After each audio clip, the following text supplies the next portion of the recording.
Fall in. Dress right dress, cover down. 4 and 40 all around. It's time for the Abington Veterans Muster. My name is Travis, Marine Corps veteran, Abington resident, and your host of this show. Thank you so much for joining us. Brr. It has been so cold in January and February that I'm just now starting to thaw out, hence the hat I'm wearing. I love this cap, this beanie hat. When I'm going down Federal Street in the morning, I wear it, representing Abington, and I'm warm right now. Thank you so much for joining us. I'm going to pass the word before we get to our special guest. I want to talk about first, there's so much stuff here, the Abington Hero Banner Program. As you all may remember, the Grinch came to Abington and messed up the works to get the banners hung. Well, that didn't stop the people of Abington.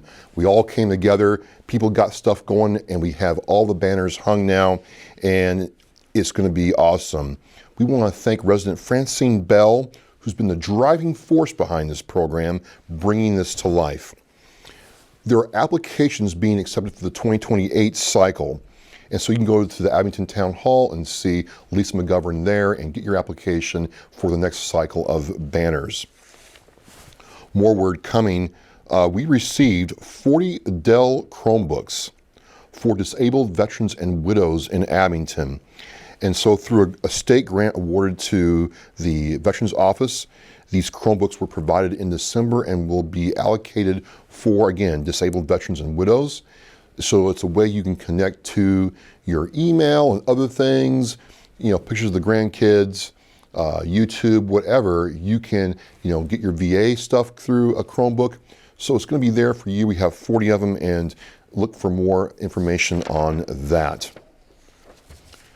And now something near and dear to me, I want to give an update on the Veterans Transportation Vehicle Fund and Ride Program. We're trying to raise $80,000, and of this time, I think we are just over $52,000 raised. Over halfway, almost on the finish line. People have been generous. People have been very helpful. We want to thank every one of you for donating for this vehicle to help veterans. And this is very personal to me, so I appreciate it. And it's just one of those exciting things to see coming. This vehicle will be used for many years to support veterans here in Abington. I want to give a big shout out to Lowe's right here in Abington through the volunteer efforts of Ellen Delaney. Lowe's will, allocate certain things for the Veterans Office for the town of Abington, and then they're distributed out to people in need or for other initiatives, and we give that information back to Lowe's. It's a great partnership, and I want to thank Lowe's for their teamwork in helping to serve veterans here in Abington. Thank you very much. And the good news just keeps getting bigger and bigger every month. We're going to be on, television. March 5th, Boston 25's Five for Good segment will be returning to Abington on March 5th. And they're going to be interviewing the volunteers behind our Purple Heart project. And namely, Phil and Delaney, Pete and Janice Walters, and others who supported that project. 67 Purple Heart residents have been honored here in Abington. And it's just a great story, and it's nice to see us back in the regional spotlight, if you will. And now for my upcoming guest. Next month, I'm going to be honored to interview the incoming town manager, Michael Maresco, and hear from him about where he's come from, what he's doing, and how he's going to support veterans here in Abington. It's going to be a show you don't want to miss. And there's just more and more good stuff on the way. I want to thank you again for joining us for these segments, understanding where veterans are needing help here in Abington, and the people behind all the teamwork it takes to make veterans advocacy a real thing here in Abington. Veterans meetings and events. The U.S. Veterans Vietnam Era Staff Sergeant Richard Fitz chapter, that starts the first Thursday at 2 p.m. at the Abington American Legion. And then the VFW Old Town Post 5737 meets the third Monday at 6 p.m. And the American Legion, which I'm a member of, I'm the Sergeant at Arms. I meet at the Lewis V. Dorsey Post 1112. We meet at the fourth Monday at 6:30 p.m. So if you're a veteran, there's a place for you to go. We'd love to have you. And, there's just more and more coming as we get into 2026. That's the word for now. Thank you for joining me. Stand at attention, though, because our special guest is up next. Thank you.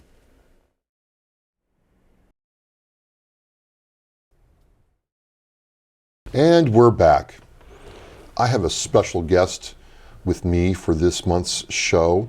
I'm so happy to have her here. I met her at the Veterans Advisory Council meeting, and she brought a sense of energy and excitement to the entire experience, and it's just infectious and contagious. I want to introduce longtime Abington resident, and just look at that smile. Francine Bell, welcome to the Abington Veterans Muster. Thank you so much for having me today. It's wonderful to be here, and it's a project that's very close to my heart. It would be nice to talk about it. We will talk about matters of the heart because of how we're doing this. But for starters, you're like in the fabric of Abington. Well, I've been here for a while. Just a little while. What is it about Abington that is special versus other South Shore towns? It is special. It is special. I think it's a very beautiful town. Geographically, it's beautiful. We're fortunate to have what we have with Ames Knoll. We've got Island Grove, which is such a beautiful place. Not now because there's too much snow and ice, but when we're free of the snow and ice, every day I walk to Island Grove, and it's every day it just fills me with wonder to be able to have a place that beautiful 10 minutes from my house. And did you raise a family here? I did. I moved here in 1971. Okay. And had a daughter who went through the Abington Public Schools, and now my grandchildren are here, and I'm very fortunate that my daughter and her husband live here in Abington. Nice. Yeah, it's been great. How many grandchildren do you have? I have two. I have two lovely grandchildren, two girls. Nice. Getting older. It's all right. Grandma's still there, and you get to see them, and they're right here. And, you went to Island Grove, they're going to Island Grove and the Beaver Brook and all that good stuff. Sure. It's been wonderful for us. A good community to grow up in. So you've been here a long time, and the community has changed. And one thing that, you have, like the Staff Sergeant Richard Fitz family and other things in Abington, there's been this focus on veterans. I'm curious, I met you at the Veterans Advisory Council meeting, and I walk in there and you're sitting there, and the energy was up. Phil and Pete and I are kind of like quiet and that wasn't your thing at all. You were like, let's talk, guys, and tell me. And you want to know how I felt. You want to know who I was.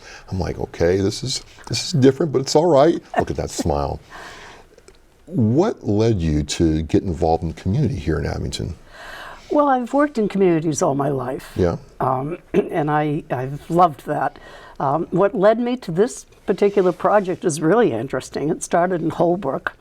I was at the lights in Holbrook Center, and I looked up and I saw this gorgeous banner of somebody who I never met, who was a serviceman. And then I realized they're all over the place. And I was taken with it, to be honest with you. And I thought, why don't we have that? And you're talking about the Hometown Hero Banner project, right? Right. Something very near and dear to you. And you saw that, and then you got with Adam? Well, what happened was Adam put an ad in the Senior Informer, which comes every month from the Council on Aging. And I love that little newspaper. And I was reading, and there was this ad for a couple of people to volunteer for a project for Hometown Heroes banners. And I thought, okay, now I can do something about why don't we have it in Abington. So I called up and got in touch with Adam, and here we are. I just want to take a minute. Isn't it great that you have the Council on Aging run by Amy Barrett doing such a wonderful job engaging with seniors and putting the ads in there so people can contribute and feel a part of something bigger than themselves and have a purpose. And you saw that's really amazing. And it's important because I've been retired for a few years, and I have a lot of time. Wait, you retired? Not really. I'm not fully. I was going to say, I get tired trying to keep up with you, Francine. No, I'm retired from having to go to work, but I still work. I'm a tour guide, and I don't work as much as I once did. I'm selective about the tours that I do, but I have a lot of time, and that's a great gift that older people have to give to the town. And that's why the senior informer and Amy Barrett is so important to us, because that's a way of reaching out to people. Sure. So that's where I saw the ad, and I immediately got in touch and said, I think I'd like to do that. Well, we're in the Veterans Advisory Council meeting, and Adam introduces you, and you talk about, what this is going to do, how it's going to work, and how it's going to, come about. And the idea is you're going to go back, and I understand it as you explained to me, look at the veterans who had served in Abington. Absolutely. It's very important to do that. It's on numbers of levels. First of all, it's very important for families to feel that their loved one is recognized, It's important for the person who's served to feel recognized. It's an important sign to the community. I think that's very important, that to have all of these wonderful people in our town be identified to us. I found out something that I was so surprised at. I live in a very old house, and a gentleman who lived in my house in World War II has a Purple Heart. Oh, wow. I never met him, I don't know him, but I feel a kinship with him because we dwell in the same space, But I think it's important for people in the town to realize that. Now, where does that passion come from, Francine? Did you serve? Did any of your family serve? Your father or uncles? My uncle was, both of my uncles were in service in World War II. Wow. And they both, thank God, came home. So I grew up with a sense of service. My grandfather served in the Spanish-American War. My dad didn't serve in World War II because he had 2 little children. Yeah. But we've always been respectful of that in our family. So in a way, as you're going through this, do you see your uncles watching you and kind of guide? Sure. Yeah. Sure. Yeah. I'm very close with his children, my first cousins. Yeah. And there's a wonderful photo of him as a young sailor. You know? Handsome kid. And, we all keep that in our houses. That's an important part of who we are. What happened when you started seeing this project come together? Because you had to get the list of names. Right. Build the criteria, and then put the banner together. Was any one part harder than the other? Some of it was, I wouldn't say none of it was hard. None of it was difficult, okay? Some of it was fascinating. In what way? Fascinating. For example, the first day that we took applications was, I believe, I would have to check this with Adam, but I think it was June 7th was the first day that we accepted applications. And I was at the Veterans office, and people were coming in to, make out an application and put their loved one in the project. And 2 of the first people who came in were a father and a son. Oh, wow. Father and son came in, and they wanted a banner by all means for the brother and son. This man had 2 sons. One brother was serving in the service, and the father and the son came in with the money in their hands, and they wanted a banner. And it was a privilege to be able to help them. Somebody else came in, and she was a young woman, and she was a triplet. Which, that's very rare. You don't see that. And she was the sister triplet of the gentleman who we were going to put on the banner. So those connections were fascinating. Or another lady came in, and she, oh my goodness, she had a whole list of people she wanted banners for. Going back to World War I. World War I. And we did a little research with her, and she had a photo of that relative in World War I who was in the United States Army, and the photo came from a camp that was on the campus of the University of Vermont in tents. You could see it in the background. So it was a learning experience. It was happy, emotional stuff, and terrific. I wanted to ask you, what's going through your mind as you're seeing these stories and reading them and getting to know these people? I have to think they become real to you. Sure, they become real to you. When I pass by them, I kind of nod at them, at the banners, you value them so much for the service. You're one of the ones. I am one of the ones. I got emphatically encouraged to participate. Let's put it like that. I'm glad you got encouraged. Well, no, I wasn't encouraged. I was like, hey, you're doing this, whether you like it or not. Good. I didn't really, it's not that I felt uncomfortable. It's just like, well, World War II guys, I don't have anything on a World War II guy. Your service is just as important as anybody else's, and you have to, it doesn't matter when or where, you know? They gave years of their lives to this. Look at how many years were you in? I was in 4 years. That's a long time in your life, you know, and so it was a privilege to be able to help shape that project. What was happening when you finally started seeing the first mock-up of the banner? Because I remember she comes to the council meeting and she has the prototype, the mock of the first hometown banner, and you were beaming. You were like a proud mother showing her child for the first time, and you were very proud of that. And tell me what that was like showing it to us. Well, you know, some of it, I mean, it wasn't without its glitches, you know. Okay. One of the glitches we found was on the application that people would fill out, it said years of service, and they'd put 4, the numeral 4. But we needed to know which 4. Was it 1970 to 1974, or was it, you know, 1916 to 1920? So when we finished with gathering all that information and all of those forms, you know about this, DD 214 The DD forms 214. from World War I are hard to read. Yeah. And I would go to Adam and say, Adam, I can't read this, and he would be able to decipher it. But once that all was done, it was a moment of victory to see, finally, here's what it's going to look like, you know? Now, did you have a team of people helping you and collate all this and put it together? Others worked on it too, but primarily it was Lisa from the Office of Veterans Affairs, who was wonderful to me. She couldn't have been more helpful, and Adam and I who did it. Wow. Yeah, and we loved it, you know? So take me through this. You do all this work and put yourself into this, and this is for the town of Abington. Take me to when the first banner went up. Walk me through that. I was on Washington Street. Okay. And it was, wow, look at it, you know? I just felt the town was blessed by it. I felt the town looked better. Who was the first one? Oh, I'm not sure.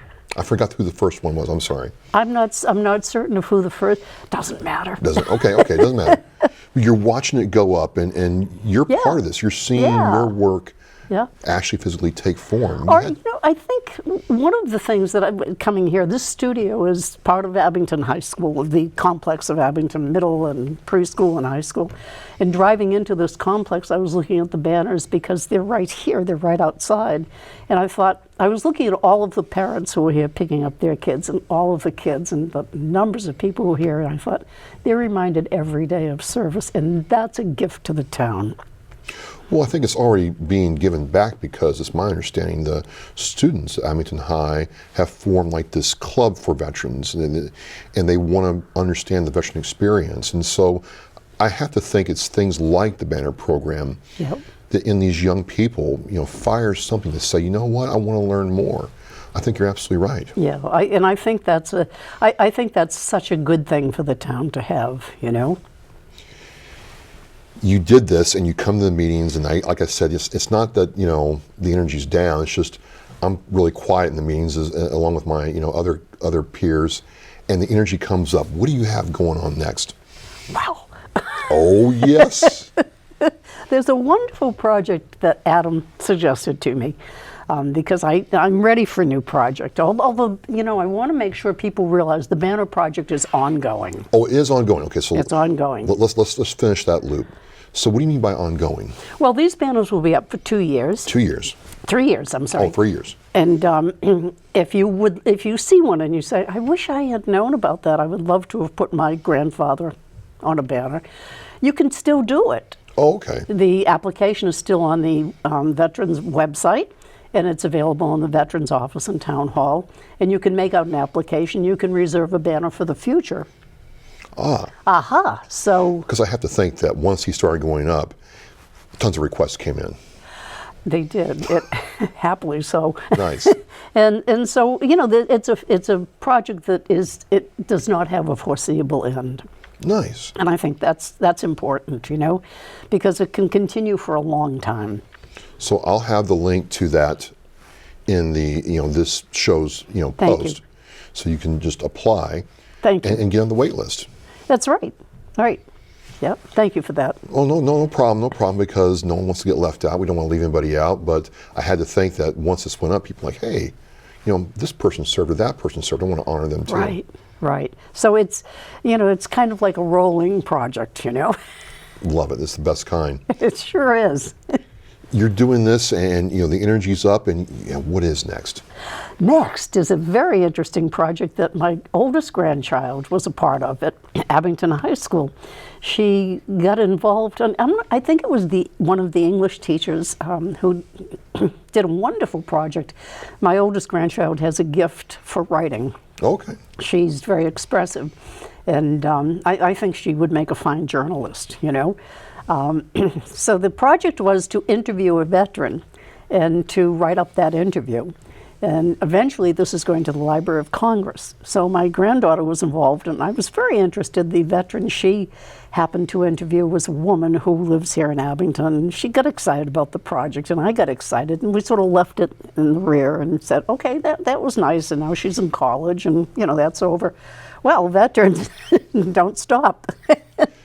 And Adam said to me, I have another project.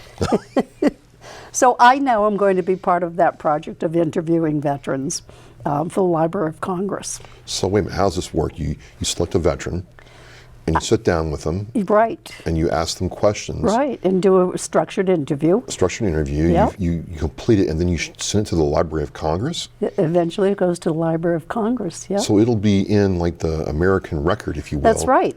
For perpetuity. That's right. Very important work, which I'm anxious to start. I think you may be one of my first interviews. See how I'm getting emphatically encouraged here? But it's part of the experience. I mean, a lot of us get out and we kind of lose, focus on that, and then it just kind of fades in the background. And this is a way to remind us, sure. Right? Sure, absolutely. I think it's very important on a number of levels. Okay. I think it's important for the town. I think it's important for the individual, the veteran. I think it's important to realize you are recognized, because I think many people don't feel recognized. And I think this is a way of, the Library of Congress is a way of preserving that. So I'm not quite ready to start this yet, but in a month or so, it's going to be time. My only point of reference is I went to the Dyer Library. Yes, isn't it wonderful? Oh, a treasure. It's great. And they showed me a letter from a captain here in Abington where the Abington soldiers mustered up, hence Abington Muster, and they got on a train and went into Boston, and they were the first unit that reported in for the Civil War. Wow. And so as I'm listening to you talk here, I'm like, that had an effect on me because it was a couple years ago, but I'm like, wow, a letter written back in the 1860s brought me to the experience right then. And I had to feel the work you're doing maybe in a year or maybe 100 years from now. Someone will read that and be like, that is what it was like? You want to hear a fabulous story? Yes, I do. Oh, this is unbelievable. I live in a very old house. Okay. My house was standing, we know, in 1840. It appears, a friend of mine who's an architect looked at my house and said, your house was a Cape half house, and somebody put a big addition on it. And the name of the man who put the addition was Joshua Whitmarsh, and his wife. They lived in that house with their kids. They had a couple of people who helped them. One was Seth Bennett. He was 25 years old in 1850. He goes on, he enlists in the Civil War. I don't know if he was part of the first contingent that left Abington. I'm not quite sure of that. Seth's job was a bugler. No, I'm sorry, he played the tuba. The tuba? The tuba. The tuba, as part of the band, was very important. We think of a tuba with a horn facing forward. Right. No, in the Civil War they faced back because Really? it was the job of the band to give direction to the soldiers. It was a way of communicating. Seth's tuba is in the Dyer Memorial Library. I've got to go see it now. They didn't tell me that. That's like 200 plus years. I mean, I can't do brain math right now, but I gotta go. I have to go. When you walk in the library, if you go to your right, there's a beautiful case with a beautiful silver tuba, which is hard to recognize because it doesn't look like tubas today, but it's a tuba, and that's Seth Bennett's tuba. Wow. But it's just this thing, you're honoring veterans who served, past and present now. And then I have to feel if we're talking about a tuba 200 plus years later, what's going to happen if somebody who's doing a research project, trying to write a book or just find something out about their family, Sure. comes across these stories you're putting in the Library of Congress? It's important. It's very important work. And unfortunately, a lot of that work gets lost, and I think this next project of the interviews will help to conserve that work, Well, I think back to World War I and the Civil War. I mean, there's a lot that we missed. A lot of those men never told their stories, or to your point, those stories were lost. Right, right. And we have a lot of World War II context, Korea, Vietnam, but not a lot from World War I or the Civil War. And I would have loved to have talked to some of those men who served. Oh, absolutely. Or to read their stories would be amazing. Look at our role in abolition here in Abington. Yeah, yes. That monument that's in Island Grove, that was paid for by a veteran, I didn't know that. Yeah, I'm sorry, I can't think of his name at the moment, but he served in the Civil War, and he came home, and he paid to erect that monument.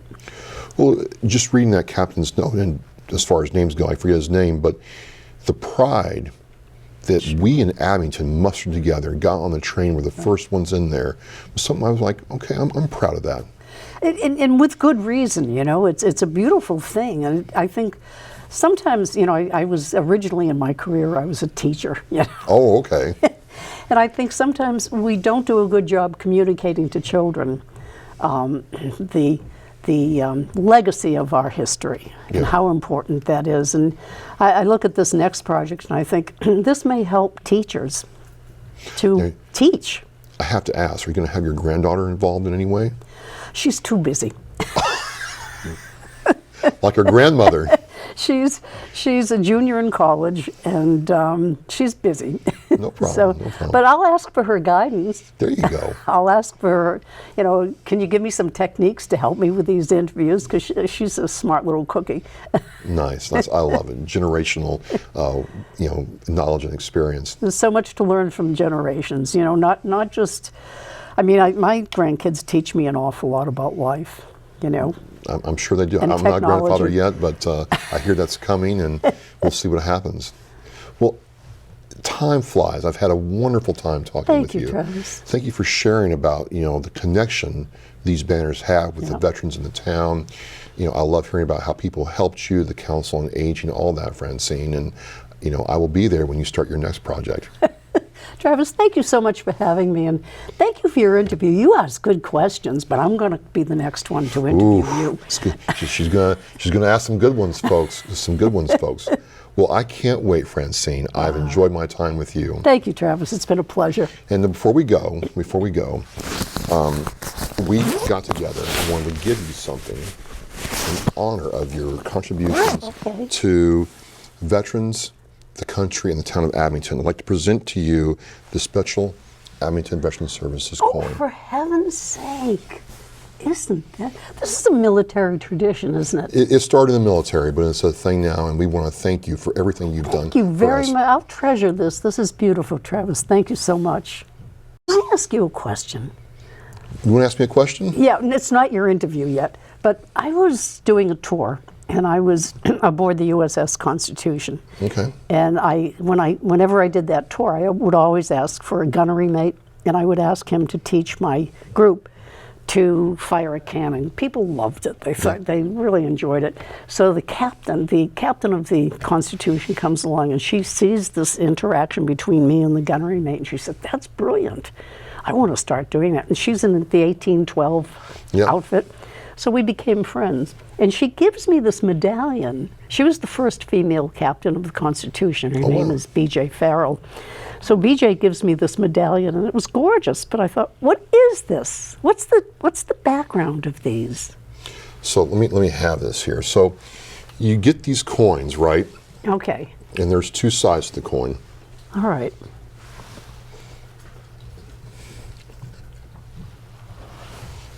You get the coins, and there's two sides of the coin, and you'll generally have like the unit emblem here and a saying or the date on the back, and it came from bars. So you have your unit coin or your personal coin, and you put it on the bar. You're supposed to put your coin down. All right. Now, if you can't produce your coin, you've got to buy the round. Oh, what a clever idea. So that's why people, that's where it first got start from. But now, like, I was in the Marine Corps, and we got a coin before I left, and it's just a memento of that time in service. And so some people give them out as special occasions, or you're part of something bigger than yourself, or a really special moment like this. Oh, thank you for teaching me about this. No problem at all. No problem at all. Thanks for this, Travis. It's been fun. Absolutely, absolutely. There you go, folks. Legacy, generational knowledge, I feel like a wealthy man right now, and just generational energy. I hope you saw the energy that Francine had to serve the town of Abington, and by extension the veterans who came from Abington. We thank her. I thank you for watching. As we say in the Abington Veterans Muster, you are now dismissed!